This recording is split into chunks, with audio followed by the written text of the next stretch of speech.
Halo Sobat Pinter semuanya, kembali lagi dengan Sir Andi di mana kita akan membahas salah satu bab yang ada di buku IPA kelas 7.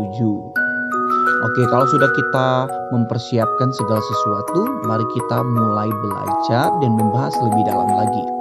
Oke, Sobat Pinter, untuk bab kali ini kita akan membahas tentang interaksi makhluk hidup dengan lingkungannya. Jadi ini bagian yang pertama ya Sobat Pinter. Sobat Pinter, kali ini kita akan belajar tentang lingkungan dan ekosistem. Apa itu lingkungan? Istilah lingkungan berasal dari kata environment yang memiliki makna the physical, chemical, and biotic conditions surrounding an organism. Berdasarkan istilah tersebut, lingkungan secara umum dapat sebagai segala sesuatu di luar individu. Oke, kita lihat.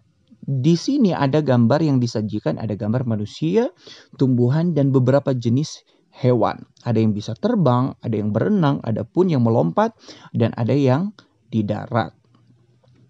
Tahukah kamu Sobat Pinter, bahwa setiap makhluk hidup memerlukan lingkungan tertentu sebagai tempat hidup? Tahukah kamu bahwa tempat hidup dinamakan habitat? Oke, jadi sekali lagi tempat hidup dinamakan habitat. Lingkungan terdiri dari dua komponen utama, yaitu komponen biotik dan komponen abiotik. Oke, Sobat Pinter, kita akan membahas lebih dalam dan contoh-contoh apa isi contoh dari biotik dan contoh dari abiotik. Nah, contoh komponen biotik. Contoh komponen biotik di sini adalah manusia, hewan, tumbuhan, dan zat renik. Jadi bisa diartikan bahwa komponen biotik adalah komponen semua yang dikatakan hidup. Contoh komponen abiotik. Contoh komponen abiotik di sini ada tanah, air, cahaya, udara. Oke, bisa disimpulkan bahwa komponen abiotik adalah komponen yang tidak hidup. Interaksi dalam ekosistem ini membentuk suatu pola. Oke, kita bisa membahas lebih dalam tentang ekosistem ya. Kita akan membahas tentang ekosistem lebih dalam. Oke, Sobat Pinter semuanya, berbicara tentang ekosistem. Apa sih ekosistem? Ekosistem adalah suatu proses yang terbentuk karena adanya hubungan timbal balik antar makhluk hidup dengan lingkungannya. Jika kita tahu bahwa ada komponen biotik yang hidup dan juga komponen abiotik tidak hidup yang terlibat dalam suatu ekosistem ini. Kedua komponen ini tentunya saling mempengaruhi. Contohnya saja hubungan antar hewan dengan air.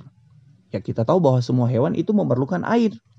Nah, interaksi antar makhluk hidup dan tidak hidup ini akan membentuk suatu kesatuan dan keteraturan. Setiap komponen yang terlibat memiliki fungsinya masing-masing. Dan selama tidak ada fungsi yang terganggu, maka keseimbangan dari ekosistem ini akan terus terjaga. Dan ilmu yang mempelajari ekosistem adalah ekologi. Ayo, siapa yang tahu tentang kepanjangan dari ekologi? Nah, ekologi merupakan cabang ilmu jadi sini ekologi merupakan cabang ilmu yang masih relatif baru yang muncul pada tahun 70-an. Akan tetapi ekologi mempunyai pengaruh yang sangat besar terhadap cabang biologi.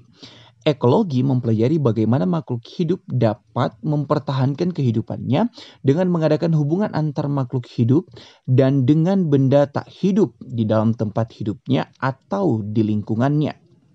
Oke, yuk Sobat Pinter, sekarang kita lanjut ke satuan makhluk hidup dalam ekosistem. Apa saja sih satuan-satuan makhluk hidup yang ada pada ekosistem? Yang pertama adalah individu pastinya. Individu merupakan suatu makhluk hidup. Contohnya di sini ada seekor burung dan seekor kelinci. Dan kedua, populasi merupakan sekumpulan makhluk hidup yang menetap di suatu tempat dalam jangka waktu tertentu dan mampu berkembang biak, contohnya sekumpulan semut. Jadi yang kedua adalah populasi. Dan yang ketiga, komunitas. Komunitas merupakan kumpulan dari populasi yang menempati daerah yang sama dalam waktu dan jangka yang sangat panjang. Oke, di sini tulis waktu yang panjang. Contohnya komunitas padang rumput. Dan keempat, ekosistem merupakan kumpulan dari komunitas yang melibatkan interaksi antar makhluk hidup dengan lingkungannya. Contohnya banyak ya. Kemudian yang terakhir adalah biosfer. Ini yang keempat ya Ini yang kelima bukan yang keempat ya. Jadi yang kelima adalah biosfer. Jadi biosfer adalah seluruh ekosistem di dunia disebut biosfer.